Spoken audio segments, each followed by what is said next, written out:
Je vais définir ce que c'est que l'Agile Project Management, puis par la suite, je vais présenter ce qu'on appelle Agile Manifesto ou bien le manifeste Agile, qui a donné naissance par la suite à un certain nombre de méthodes qu'on appelle les méthodes agiles telles que le Scrum, le Kanban et autres. Puis finalement, je vais clôturer par la présentation de l'importance du mindset, le mindset agile. Donc, je pense que comme vous le voyez sur ce slide, j'ai choisi de parler du pourquoi de l'agilité à travers l'histoire d'un certain nombre de grandes entreprises. Donc, comme vous l'avez deviné, le slide, il contient un certain nombre de logos de très grandes entreprises. La première entreprise, c'est Kodak. Je crois que les étudiants, certainement, certainement, ils n'ont pas assisté à l'ère Kodak, mais Kodak, c'était à un certain moment 80.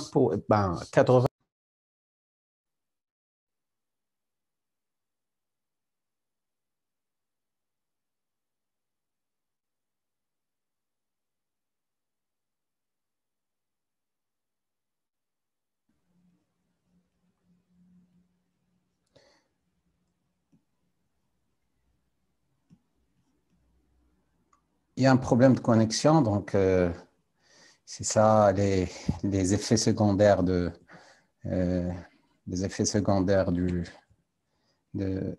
la connexion en ligne. OK, donc comme je l'ai dit, Kodak, c'était l'entreprise qui faisait de la photographie à un certain moment. En 1975, Kodak avait la possibilité de renforcer encore plus sa position dans le marché de la photographie. Comment ça? Tout simplement, il y avait un ingénieur en interne qui s'appelait Steve Sasson. Et cet ingénieur, il a conçu en 1975 le premier prototype de caméra numérique. Sauf que lorsqu'il a présenté ça au conseil d'administration, tout simplement, ça a été refusé. Hein. Ça a été refusé, l'ingénieur, il a dû partir en dehors de Kodak et travailler avec, je pense, Fujifilm. Et Fujifilm ont par la suite adopté son invention et ils ont commercialisé le premier caméra numérique. Et finalement, ça a mis fin à l'histoire de Kodak. Je parle de Kodak, c'est une mastodonte de la photographie. 85% du marché, puis à un certain moment, Kodak, elle avait déclaré faillite. Deuxième exemple, c'est l'exemple de Nokia.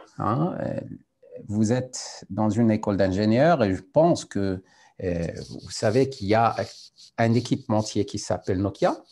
Nokia, c'est un équipementier qui fournit de l'infrastructure télécom, mais aussi Nokia était très connu auprès du grand public à travers son téléphone portable, ses terminaux. Et ces terminaux, à un certain moment, si vous n'aviez pas un terminal Nokia, vous n'aviez rien. Et Nokia, à un certain moment, sa valeur, ça a été estimé à quelque chose entre 50 et 60 milliards de dollars. Et à un certain moment, Nokia, elle avait investi dans un certain nombre de systèmes d'exploitation. Et en parallèle, il y avait un système d'exploitation qui était montant, qui venait d'être introduit dans le marché, qui est l'Android. Et malheureusement, Nokia avait la possibilité implémenter ou bien de choisir comme système d'exploitation Android et elle ne l'a pas fait. Au contraire, elle a investi dans des systèmes d'exploitation autres, ça veut dire concurrents. Par la suite, on va voir apparaître une vidéo, une vidéo d'un certain monsieur qui s'appelait Steve Jobs, que tout le monde connaît. Steve Jobs, en 2007, à travers une vidéo qui était très, très populaire, il avait présenté un nouveau concept de téléphone. Ce concept de téléphone, ça consistait en quoi? 2005, ça consistait tout simplement à un terminal qui va permettre aux utilisateurs de faire du scrolling. Ça veut dire qu'on ne va plus utiliser un clavier, mais on va utiliser le concept de tactile. Et aussi, ça va permettre Et aussi, ça va permettre aux utilisateurs de pouvoir télécharger les applications à la demande, à travers un concept qu'on appelle le store. Je pense que c'est cette vidéo qui va faire mal à Nokia. Tout simplement parce que la tendance, la référence, ça sera de l'Android. Et Nokia, avant 2007, il était valorisé à quelque chose comme 50 à 60 milliards de dollars. Par la suite, ça a été vendu, comme vous le savez, à Microsoft à un prix de 5,6 milliards de dollars. Ça veut dire que c'était une perte énorme, causée par le fait que Nokia n'a pas pu tout simplement suivre le vent. En parallèle, il y a d'autres entreprises. Notamment Google. Google, l'histoire de Google avec Yahoo, c'est aussi l'histoire de Steve Manson avec Kodak, c'est aussi l'histoire de Microsoft avec IBM. Donc là, on retrouve presque les mêmes histoires. Google, à un certain moment, il y avait, avant Google, il y avait Yahoo. Et Yahoo, il y avait un moteur de recherche qui s'appelait Yahoo. Et ce moteur de recherche, il était très, très lent. Parfois, presque, c'était volontairement lent parce que Yahoo, elle faisait du chiffre d'affaires grâce à la publicité. Et cette publicité est grâce aussi au temps d'affichage de la publicité. Google, lorsque le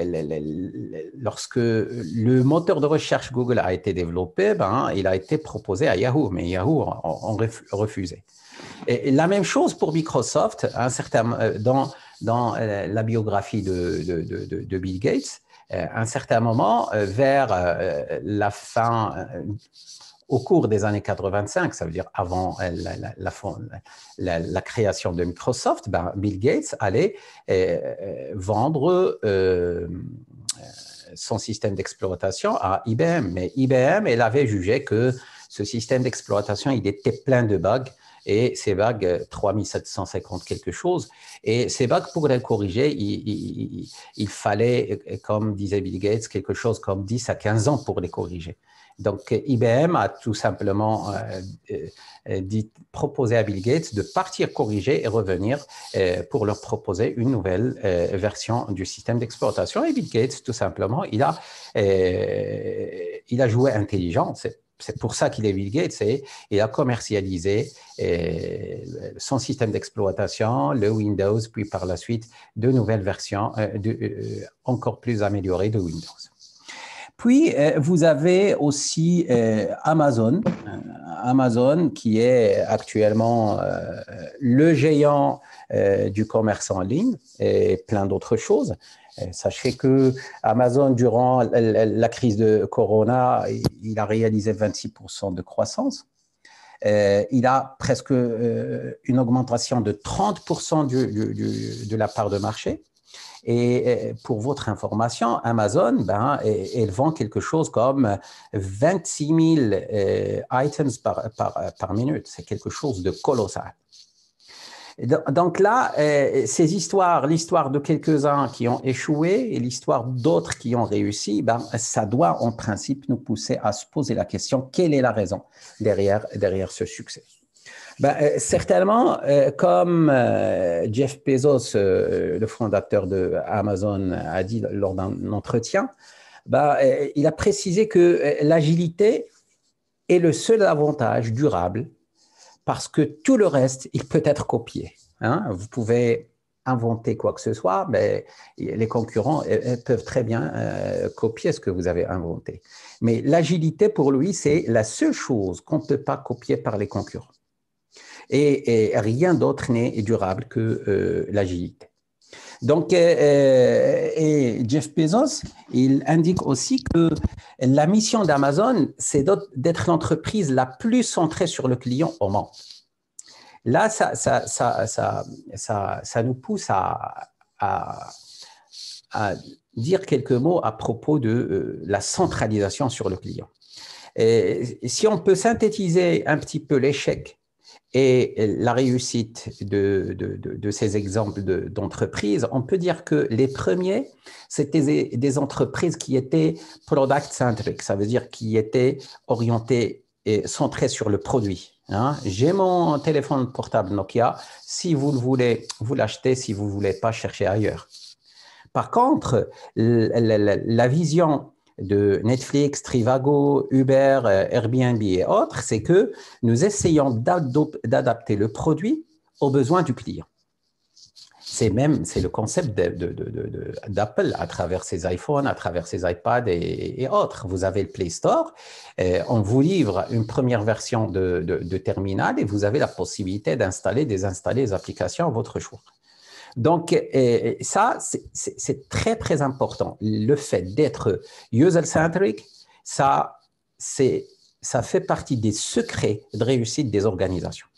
Aussi, il ne faut pas oublier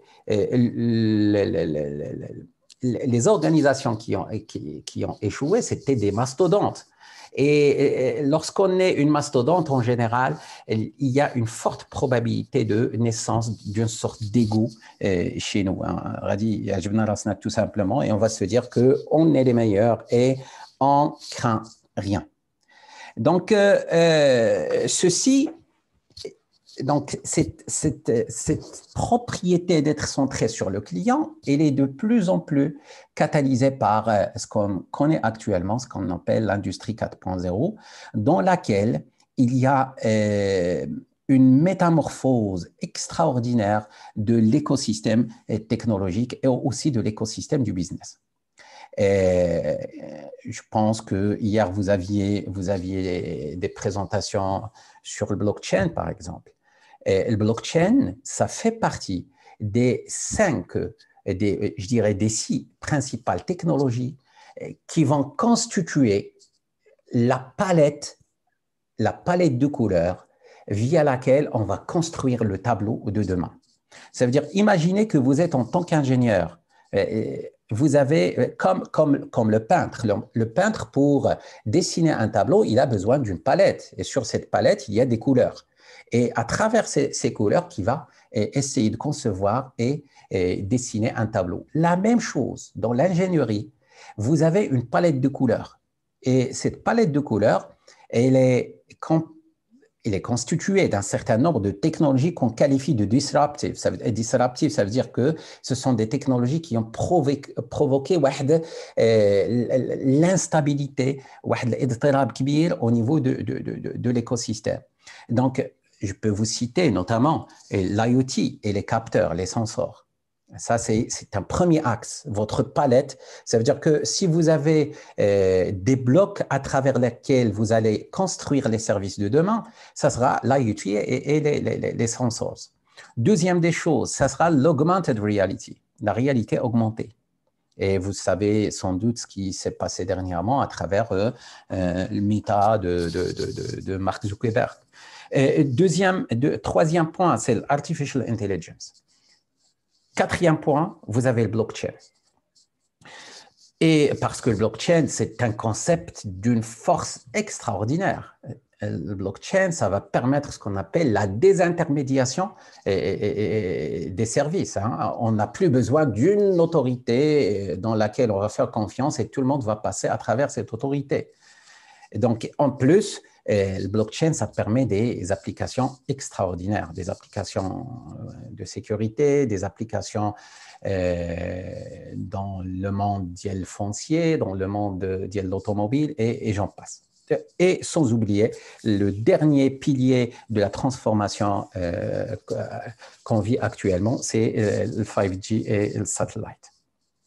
Donc, les services de demain, ce sont des services qui vont être basés sur ces 5 piliers, ou bien 2 piliers, 3 piliers, 4 piliers. Ça veut dire que vous avez le choix en fonction du tableau que vous souhaitez dessiner.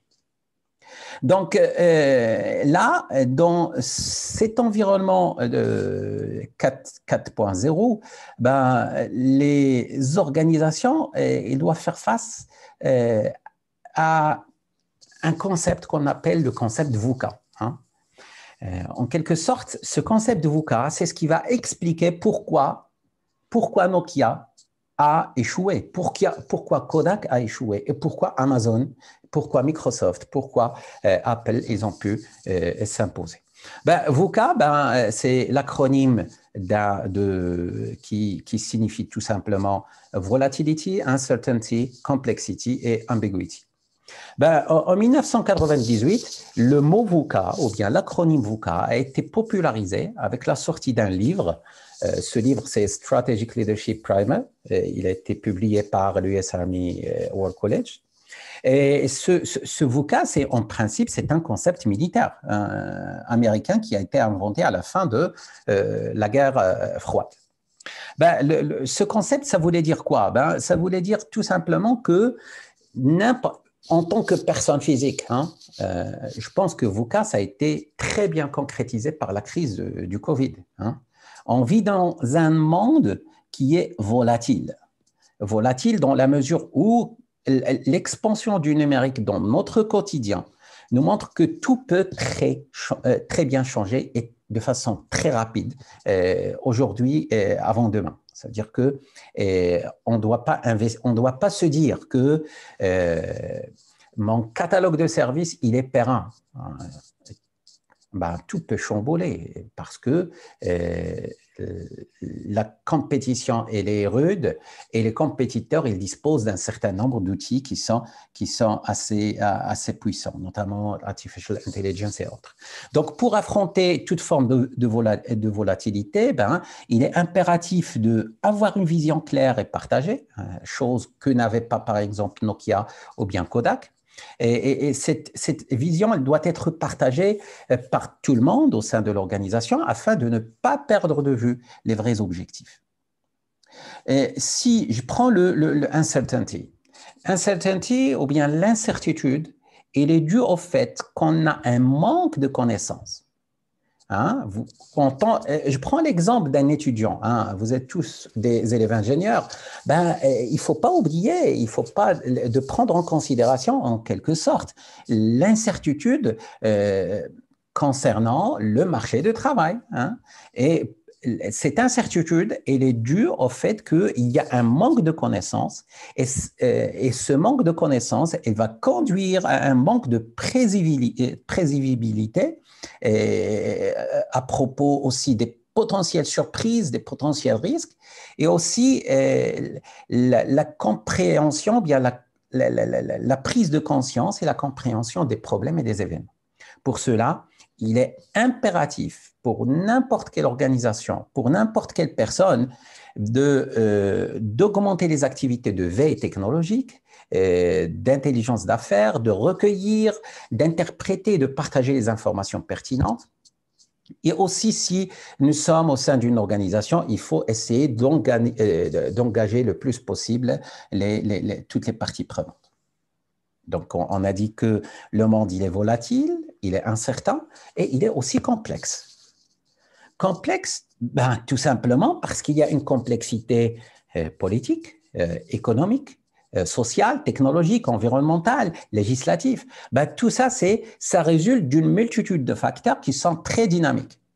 Hein? La complexité, par exemple, la complexité, c'est lorsqu'il y a plusieurs facteurs qui sont interdépendants et le système final, il dépend de cette interdépendance entre les fameuses composantes du système. Donc, pour cela, pour faire face à la complexité, et il vaut mieux faire recruter, il vaut mieux développer des spécialistes, il vaut mieux augmenter les ressources adéquates pour faire face à la complexité. Donc, cette complexité, elle est de plus en plus galopante. C'est ce qui va conduire et amener les organisations à miser davantage sur le collaboratif et la transversalité. Hein. Et la dernière propriété, c'est l'ambiguïté. Ben, cette ambiguïté, c'est tout simplement, elle est due à l'existence de brume de la réalité. Ça veut dire que vous avez un potentiel de mauvaise compréhension et des significations multiples des conditions, sans oublier la confusion entre cause et effet. En général, lorsque vous avez une cause, il y a un certain monsieur qui s'appelle Ishikawa, qui a développé et proposé ce qu'on appelle un diagramme d'Ishikawa, dont le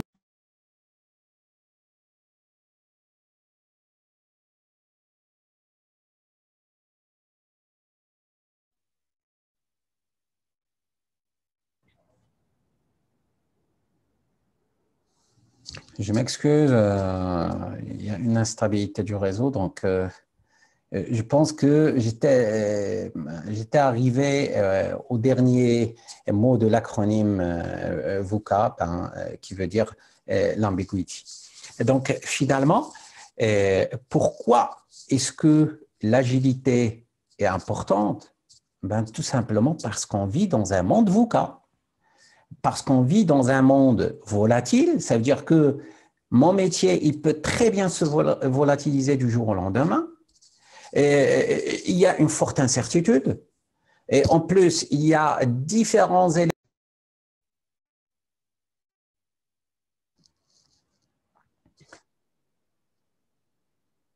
Désolé, je ne sais pas la cause racine de ces déconnexions, mais donc là, j'ai dit que pourquoi l'agilité? Tout simplement parce qu'on vit dans un monde qui est de type VUCA. C'est ça ce qu'on peut retenir de cette première introduction. Donc, l'agilité, il faut savoir qu'il y a de plus en plus d'entreprises et d'organisations à l'échelle internationale qui adoptent l'agilité. Pourquoi? Parce que tout simplement, les méthodes traditionnelles qu'on appelle les méthodes waterfall, elles ne sont pas adaptées à un monde qui est un monde en perpétuel changement. Donc, et pour faire face au VUCA, il faut être tout simplement agile. OK. Donc, pour comprendre ce que c'est que l'agilité, je vais vous parler un petit peu de ce qu'on appelle les cycles de vie de projets. Je vous rappelle qu'un projet, c'est quoi? Tout simplement, c'est un effort qui est temporaire, hein, qui vise à fournir un service, un produit ou tout simplement un résultat. Hein.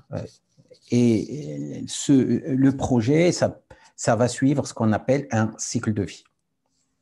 Le projet, il peut être les approches traditionnelles qu'on utilise pour gérer un projet, on les appelle les approches waterfall, ou bien les approches en cascade, ou bien prédictives.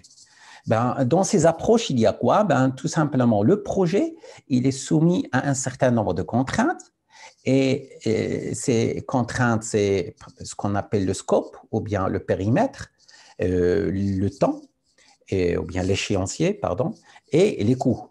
Ça veut dire qu'on vise à, dans les approches traditionnelles, on vise à fournir un résultat ou bien un livrable ou bien un produit qui a des spécifications bien précises, dans un délai précis et avec un coût précis et un niveau de qualité donné. Ça, c'est des approches traditionnelles. Ça veut dire qu'on part, le point de départ, c'est le périmètre. Le point de départ, c'est le périmètre. C'est-à-dire le point de départ, c'est construire une maison de 4 étages. Et chaque étage, 2 appartes. Un immeuble de 4 étages, chaque étage, 2 appartes. Et il faut le construire avec un budget de 2 millions de dirhams dans un délai de 6 mois. Ça, c'est le waterfall. Ça veut dire qu'on a une connaissance précise du besoin. Par contre, lorsque vous êtes dans un environnement VUCA, la chose va s'inverser. On ne va pas partir du périmètre pour aller vers le délai, le coût et la qualité, mais ça sera l'inverse. L'inverse, c'est qu'on est limité dans le temps, on doit produire dès que possible, le plus tôt possible. On est limité avec le budget et il faut définir tout simplement le périmètre qu'on peut fabriquer ou bien construire ou bien fournir dans un délai de temps avec un budget donné et tout en satisfaisant un niveau de qualité donné. Donc ça, c'est la principale différence entre les contraintes d'un projet en mode prédictif et les contraintes d'un projet en mode agile. Ce que j'aimerais que vous reteniez, c'est que le prédictif, on va le faire dans le cas de projets avec périmètre bien précis, hein, le point de départ, le point d'arrivée, ou le chemin qu'on va emprunter. Par contre, l'agile, c'est plutôt l'inverse. Il y a du flou. Hein, c'est comme si autoroute, hein, une autoroute, ben, tout simplement, il a qu'un الجو صافي ben, tout simplement إذا كنتي عارف la vitesse autorisée في l'autoroute, عارف la distance, عارف à quelle heure tu sors, ben بتسير مولانا غادي تعرف quand est-ce que tu vas arriver. Par contre, il a qu'un l'autoroute فيها les conditions climatiques elles sont pas favorables. Il y a du brouillard. Le brouillard, c'est le flou, c'est le VUCA. Il a quel brouillard, ben, vous n'allez pas pouvoir déclarer quand est-ce que vous allez arriver à Tanja. Hein? Ce qui veut dire que ce que vous allez dire, ben, vous allez essayer de découper ce fameux chemin, vous allez le découper en des tronçons et vous allez pouvoir fournir ce qui a été demandé à l'issue de chaque tronçon. Donc, là, pour faire vite un petit peu, le mode prédictif, ben, il repose sur quoi? Ben, il repose sur une cascade. Tout d'abord, je vais analyser, hein, puis je vais concevoir, je vais fabriquer, je vais tester, puis livrer. Hein. C'est là, c'est direct path, c'est un chemin direct. Il suffit de te donner la spécification, je peux très bien te livrer et te préciser le montant, je peux chiffrer le montant, je peux chiffrer le montant et la charge de travail. Par contre, il y a un deuxième type de cycle de vie, ce qu'on appelle les cycles de vie itératifs. Ben, les cycles de vie itératifs, je vais essayer de faire quoi? Je vais essayer d'analyser, puis concevoir des prototypes. Hein, où les prototypes, je vais essayer de les améliorer à travers des itérations jusqu'à atteindre la version souhaitée du produit et finalement, je pars vers la réalisation et le test, puis par la suite, la production. Puis, le troisième cycle de vie, c'est ce qu'on appelle l'incrémental. Ben, l'incrémental, ben, tout simplement, on va découper notre périmètre ou bien notre scope ou bien les fonctionnalités, on va les découper en un ensemble de sous-fonctionnalités qu'on connaît très bien et dont la spécification est très bien connue. Et on va faire quoi? Ben, on va leur appliquer ce qu'on appelle le prédictif. On va leur appliquer un cycle de vie prédictif pour chaque incrément. Et finalement, lorsque vous êtes dans un environnement VUCA, ben, ce que vous allez faire, ben, vous allez essayer d'utiliser l'incrémental et l'itératif. Donc, l'agile ou bien les cycles de vie adaptatifs, ce sont des cycles de vie qui sont en même temps incrémentales et en même temps itératives, qui visent à faire quoi? Ben, pour chaque incrément, il y a plusieurs itérations et les itérations, pour chaque itération, on va essayer de spécifier, d'analyser, de concevoir, de réaliser, et ainsi de suite, jusqu'à fournir l'ensemble du périmètre demandé. Dans quel cas on va utiliser le prédictif et dans quel cas on va utiliser l'agile? Ben, tout simplement, lorsque vous avez des besoins qui sont fixes et qui sont statiques, qui sont très bien connus dès le départ, ben, il vaut mieux opter pour le prédictif. Dans le cas contraire, dans le cas où vous avez des exigences ou bien la spécification initiale du produit ou bien du service ou bien du résultat, c'est une spécification qui est ou bien inconnue dès le départ ou bien qui change en cours de route. Ben, dans ce cas, il vaut mieux opter pour les méthodes adaptatives ou bien agiles. sachant qu'on peut très bien utiliser les deux types de cycles de vie, à savoir les cycles de vie adaptatifs ou bien agiles et prédictifs en même temps pour réaliser. Ça veut dire pour les parties de votre projet dans lesquelles vous avez une connaissance précise du besoin, il vaut mieux opter pour le prédictif. Pour les autres parties, on va opter plutôt pour l'agile. Ça, c'est ce qu'on appelle les approches hybrides. Quel est l'apport de l'agile par rapport au waterfall? Le waterfall, il y a une principale limitation. C'est quoi la limitation? C'est ce qu'on appelle l'effet tunnel. Qu'est-ce que l'effet tunnel? Ben, tout simplement, je rencontre le client, hein, et le client, ça peut être n'importe qui, hein.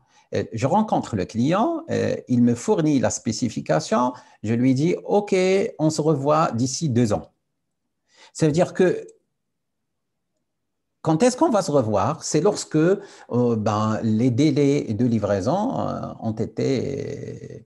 Le délai de livraison est arrivé, tout simplement, on va se revoir. Si le délai, c'est 1 mois, on va se revoir à 1 mois. Si le délai, c'est 2 ans, on va se revoir au bout de 2 ans. Donc là, c'est comme si on rentrait dans un tunnel et on se revoit à l'autre bout du tunnel. Donc, il y a un premier problème, ou bien une première limitation, c'est que l'utilisateur ne peut utiliser la valeur, ne peut avoir la valeur qu'au bout d'une période de temps qui est relativement longue. Ça, c'est la première des choses.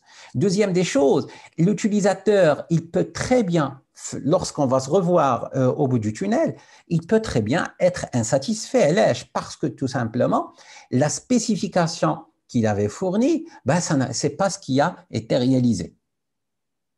Ça, c'est deux.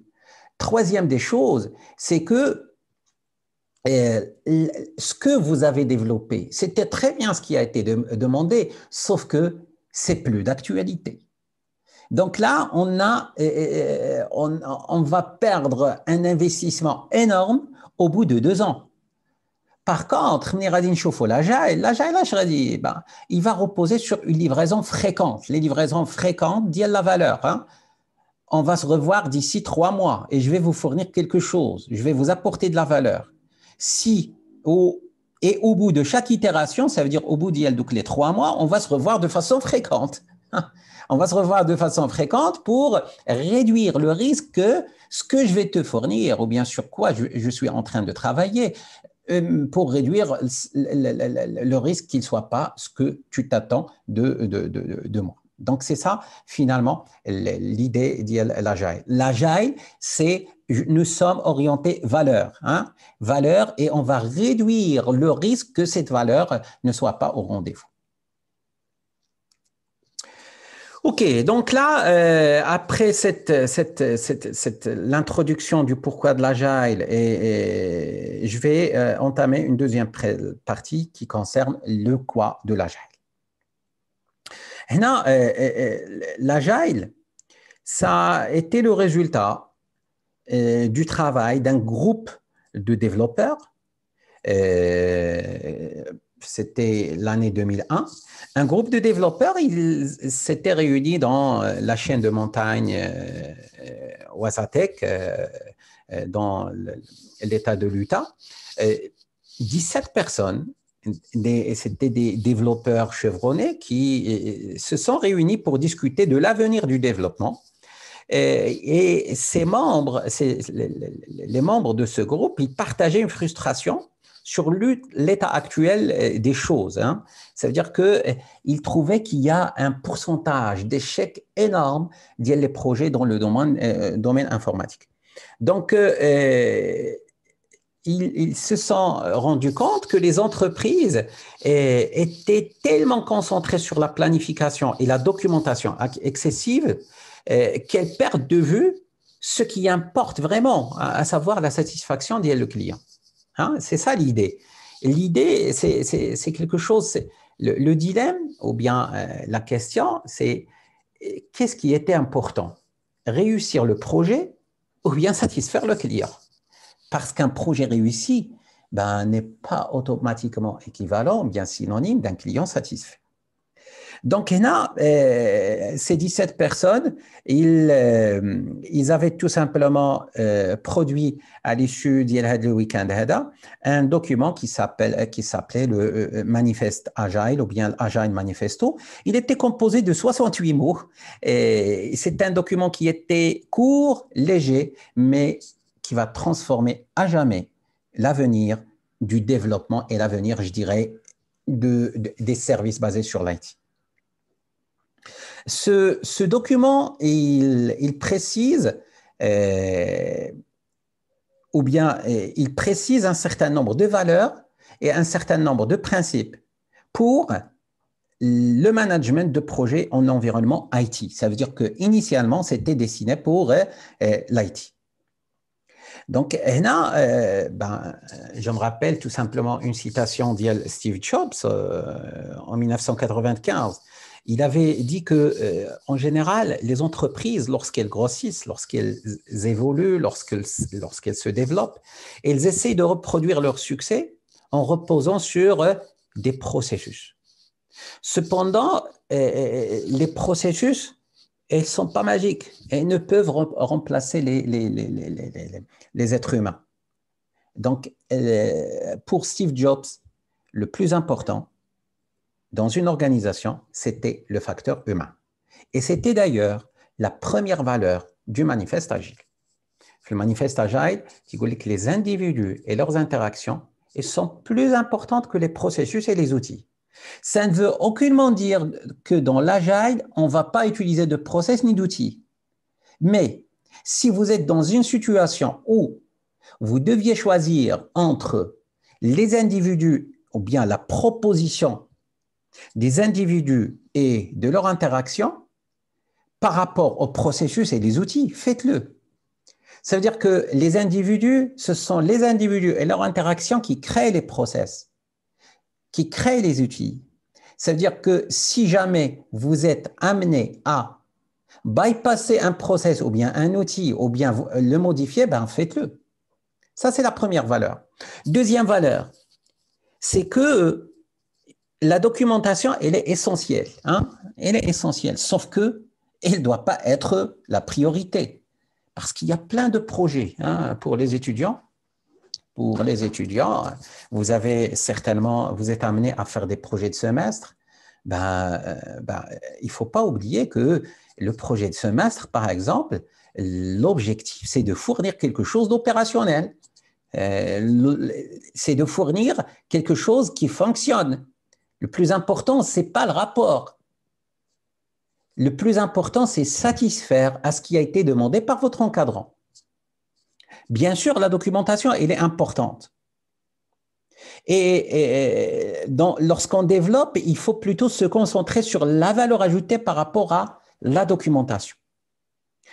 Pour cela, les documents dans ce qu'on appelle Agile Project Management, ce sont des documents qui devraient être à peine suffisants et qui sont faits à juste temps et qui répondent aux besoins. Mais le plus important, c'est qu'il faut fournir des solutions qui sont fonctionnelles avant de se concentrer sur la création de la documentation excessive. Ce qui veut dire qu'il faut que la documentation réponde réellement aux besoins. Donc, pour cela, l'Agile, elle va…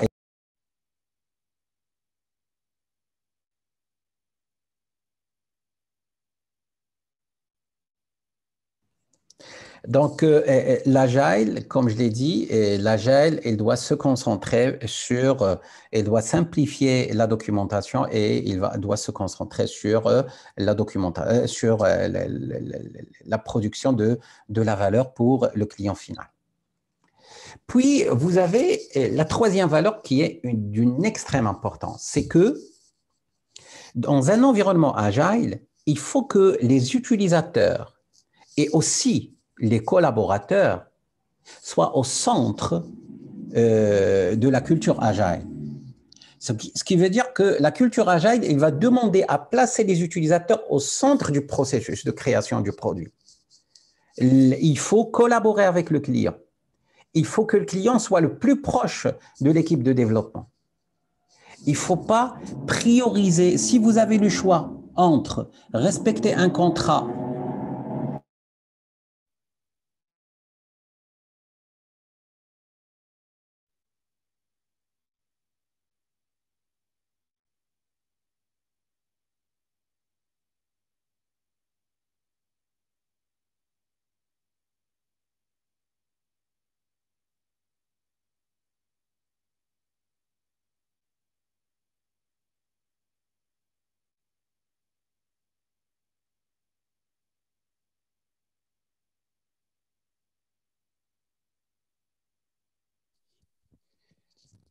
Excusez-moi, il y avait un bruit de l'extérieur. Donc là, si vous aviez le choix entre collaborer avec des clients et ou bien respecter le client, respecter le contrat, ben, tout simplement, il faut prioriser la collaboration. Ça veut dire que si le client vous demande quelque chose de nouveau qui n'était pas indiqué dans le contrat, ben, tout simplement, il faut le faire. Bien sûr, il y aura des avenants à ça, mais la priorité, c'est produire ou bien apporter de la valeur au client. Puis, vous avez quatrième valeur qui est d'une extrême importance, c'est que il faut s'adapter au changement.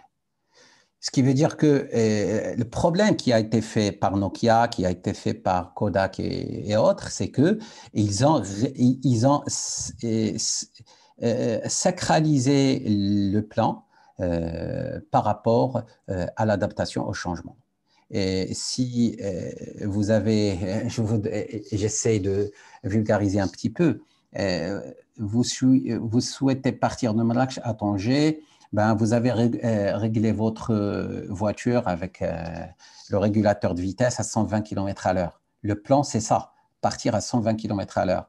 Une fois arrivé à l'Alèche, ben, il y a un fort brouillard. Ben, vous aviez le choix, ou bien s'adapter à cette nouvelle variable en réduisant votre vitesse, ou bien, comme a fait Nokia et autres, suivre le plan et vous allez partir directement vers une catastrophe. Donc là, c'était les quatre principales valeurs. Et en plus de ces valeurs, il y a un certain nombre de principes. Ça veut dire que c'est à partir des valeurs qu'on va décliner les principes.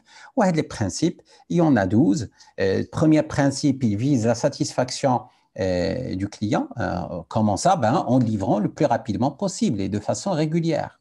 Hein? Rappelez-vous le fameux effet tunnel. Deuxième des choses, il faut les changements à welcome. Les changements, c'est quelque chose de bien. C'est à travers les changements qu'on va apprendre. Ça veut dire que si le client vous demande des changements qui n'ont pas été inclus la version de base, ben, il faut tout simplement l'accepter. Troisième principe, c'est livrer quelque chose d'opérationnel et de façon fréquente. Quatrième principe, ça met le point sur la collaboration. Collaborer, hein, les utilisateurs, leurs représentants, l'équipe de développement, elle doit collaborer ensemble. D'ailleurs, pour collaborer, il faut qu'il règne un climat de confiance, de transparence. C'est le point 5. Il faut que le projet soit réalisé par des personnes qui sont motivées. D'ailleurs, Motivated People est l'un des piliers fondateurs de l'IT et governance qu'on retrouve ici. Et sixième chose, c'est la communication. Elle est d'une extrême importance. Tout le monde doit communiquer avec tout le monde. L'équipe de développement communique entre elles. L'équipe de développement avec les utilisateurs ou bien le client doivent communiquer. Et la meilleure façon de communiquer, c'est le dialogue face à face. Ça, j'ai une petite réserve là-dessus, sachant que il y a des changements actuels à cause du corona et tout ça, et il y a une forte tendance à faire appel au travail en ligne et tout ça, qui met en jeu des experts et des ressources qui sont géographiquement dispersées. Septième principe, c'est que la réussite du projet, il est mesuré par la fourniture de quelque chose d'opérationnel. Hein? Ce n'est pas la documentation qui importe. Ce n'est pas la documentation qui va faire que le projet il sera qualifié de réussi ou bien ou non. C'est la solution qui doit être opérationnelle. Donc, on doit faire tout notre mieux au bout de chaque itération à produire quelque chose qui fonctionne. Idéalement dans le temps avec la meilleure façon et la meilleure qualité. Huitième point, c'est que les méthodes agiles, elles font quoi? Ben, elles visent tout simplement à ce que les commanditaires, les développeurs, ça veut dire toute l'équipe, tous les membres de l'équipe de développement et les clients sponsors, et ils doivent travailler à un rythme constant. Hein? Rythme constant, ça veut dire quoi? Il y a une période qui sépare ce qu'on appelle les réunions de suivi, et c'est la même période. Il y a une période la même période qui sépare les réunions d'acceptation. Donc là, si on se fixe 9 heures, c'est pour ce qu'on appelle un stand-up meeting, 9 heures du matin. On va toujours se réunir à 9 heures du matin pour 15 minutes pour voir ce qu'on a fait hier, ce qu'on va faire demain, est-ce qu'on a rencontré comme impediment ou bien comme obstacle. Neuvième point, c'est l'importance de l'excellence. Hein. Il faut viser l'excellence. L'excellence, ça passe à travers une bonne conception. Ce qu'on appelle des mauvaises compréhensions de l'agilité, que l'agilité, c'est il n'y a pas de plan, il n'y a pas de processus. Là, avant tout, il y a une conception. Et il y a une bonne conception. Le 10e point, c'est keep it simple. Il faut être le plus simple possible. Simplifier au maximum. Si vous avez un problème à résoudre qui est extrêmement compliqué et complexe, essayez de le démonter, essayez de le découper. Hein. Faites ce qu'on appelle un breakdown. Donc là, lorsque vous allez diviser, tout simplement, vous allez pouvoir régner. 11e point, c'est un point d'une extrême importance. Tout ça ne peut fonctionner si vous n'avez pas de structure organisationnelle auto-organisée. Auto-organisée dans le sens où il n'y a pas de chef de projet. Les prédictives, il y a un chef de projet dont l'objectif, c'est lui qui va intégrer le tout, c'est lui qui peut prendre en charge la gestion des risques ou bien la gestion des coûts, ou bien il va pouvoir déléguer tout ça, mais il est là. Et il y a en parallèle, il y a ce qu'on appelle une matrice RACI qui désigne, qui fait quoi, hein? RACI, Responsible, Accountable, Consulted and Informed. Et là, il n'y a pas d'entité qui va désigner qui fait quoi, mais on va s'auto-organiser. L'équipe de développement de services ou bien de solutions, il va se mettre d'accord sur qui fait quoi, hein? Sur qui fait quoi, et cette organisation, elle est dynamique. Et le dernier principe, c'est que il faut toujours viser l'amélioration continue. Hein. Et on doit essayer de chercher comment faire pour être les plus performants possibles. Ça veut dire que quel était, à la fin de chaque livraison, on va essayer de se réunir entre nous, l'équipe de développement, et réfléchir aux moyens pour être plus efficaces. Ça, ce sont les principes agiles. OK. Donc, dans l'agile, ce qui est le plus connu, ce sont les méthodes. Donc, là, c'est sur ce slide. Le slide, c'est un modèle qui est tiré du PMI Project Management Institute Agile Practice Guide. Le modèle, ça a été inspiré, ça a été proposé par Ahmed Sidqi et inclus dans le PMBOK, inclus dans l'Agile Practice Guide, qui expose l'agilité comme étant un état d'esprit et qui définit les valeurs, hein, et qui est guidé par des principes.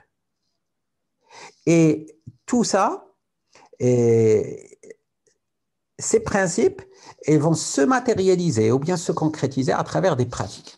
Les pratiques, c'est ce qu'on appelle les méthodes agiles, telles que Scrum, XP, telles que Kanban, telles que Scrumban, telles que Scrum of Scrum, et ainsi de suite.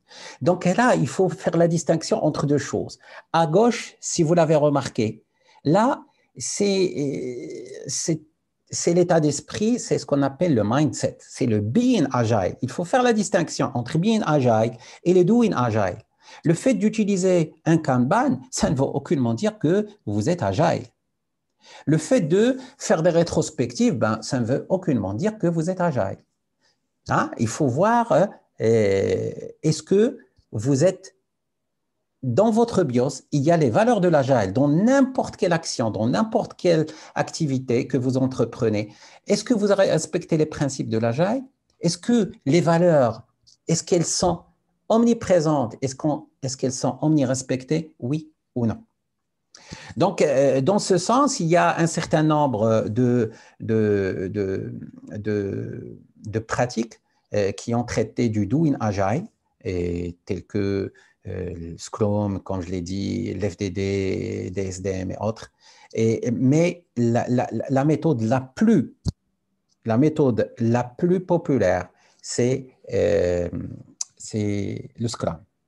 Scrum, c'est presque, selon les dernières statistiques, c'est 66%. Si on ajoute à ça le Kanban puis le Scrumban, on va arriver facilement à quelque chose comme 75% des pratiques agiles utilisées à l'échelle internationale, c'est quelque chose du Scrum. Scrum, c'est quoi? Il tient son origine du terme sportif de rugby, les rois à la mêlée, hein, tout simplement. Faire de la mêlée, on fait quoi? Tout simplement, les joueurs, ils vont se réunir et ils vont se réunir de façon fréquente lors d'un match de rugby. Donc, la méthodologie, elle demande à ces acteurs, en plus, les joueurs de rugby, ils ont un esprit d'équipe extraordinaire. Donc, la méthodologie Scrum demande aux acteurs d'être soudés dans l'accomplissement d'un projet, d'une vision, et en plus, ils sont colocalisés. Scrum, je vais pas, juste pour votre info, Scrum, il repose sur 3 piliers essentiels, des rôles et des artefacts et des événements, hein. Et des rôles tels que le Product Owner, Scrum Master, le team. Peut-être que ça vaut la peine, ça mérite d'être présenté par la suite, ultérieurement, lors d'une autre occasion, Inch'Allah. Donc, ça, c'est le Scrum et il repose sur des événements tels que les sprint planning, les daily Scrum meetings, sprint review et sprint rétrospective.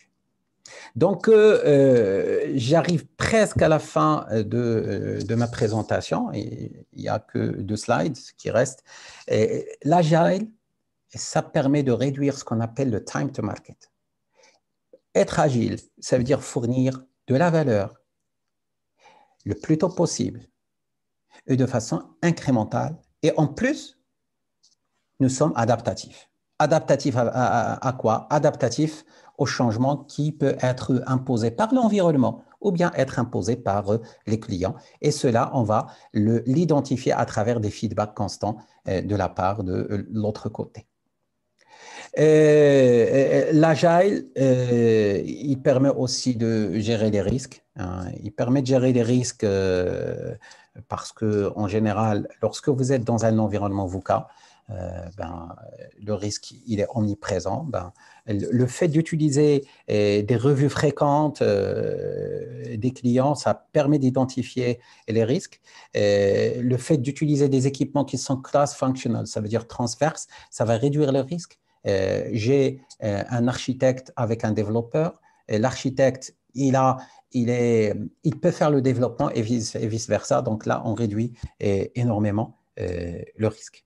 Et aussi, le fait que tout le monde, le fait qu'il y a une confiance, le fait qu'il y a une collaboration va conduire à un partage de connaissances, que ce soit des connaissances qui sont explicites ou bien des connaissances qui sont tacites. Et ça va permettre de faire ce qu'on appelle knowledge management et aussi de pouvoir faire face à tout ce qui est ambiguïté et incertitude. Dernière chose, l'agile, ce sont des outils, oui, mais les outils, ce n'est que 20% de la chose. Mais le mindset agile, c'est tout, hein. Le mindset, l'agile, c'est le mindset. Avant tout, si quelqu'un vous demande à définir c'est quoi l'agile, dites-lui que l'agile, c'est un mindset. Donc, pour réussir avec les méthodes, avec l'agile, les équipes doivent cultiver un état d'esprit. Cet état d'esprit est je dirais, ça permet de réfléchir et de mieux comprendre, de collaborer et d'apprendre. Ça permet à toute entité de l'équipe, toute personne, toute ressource, d'être flexible pour obtenir des résultats qui sont beaucoup très performants. Donc, en combinant l'état d'esprit, hein, tout simplement, il me vient à l'esprit un livre qui a été écrit par le professeur de Stanford, Dr. Carol Dweck, qui parlait du mindset, ou bien l'état d'esprit. Au fait, le livre, il précise que les mindsets sont de deux types. Hein? Les personnes sont de deux types. Il y a des personnes qui ont un état d'esprit qui est fixe, hein, static mindset, ou il y a des personnes qui ont un growth mindset. L'état d'esprit fixe, tout simplement, il croit. Hein. L'état d'esprit, ça peut être le mindset, ça peut être le mindset d'une personne, comme ça peut être le mindset d'une organisation. Hein. Nokia, ça avait un mindset, à un certain moment, il avait un mindset qui était fixe. Le mindset fixe, je crois que mon intelligence, hein, ma personnalité, mon caractère, ils sont inhérents et périmés. Ça veut dire qu'ils sont verrouillés et ils sont fixes. Mon potentiel, il est déterminé par ma naissance. Hein. Ça veut dire que dès ma naissance, là, je suis doté d'un certain nombre de capacités où je ne peux changer de capacité. Et par contre, le growth mindset, un état d'esprit growth, c'est celui qui croit que je peux travailler et je peux m'améliorer, je peux apprendre, je peux m'entraîner et je peux être persévérant. Ça, c'est la réelle différence qui fait la différence entre les personnes et les organisations qui sont agiles et les personnes et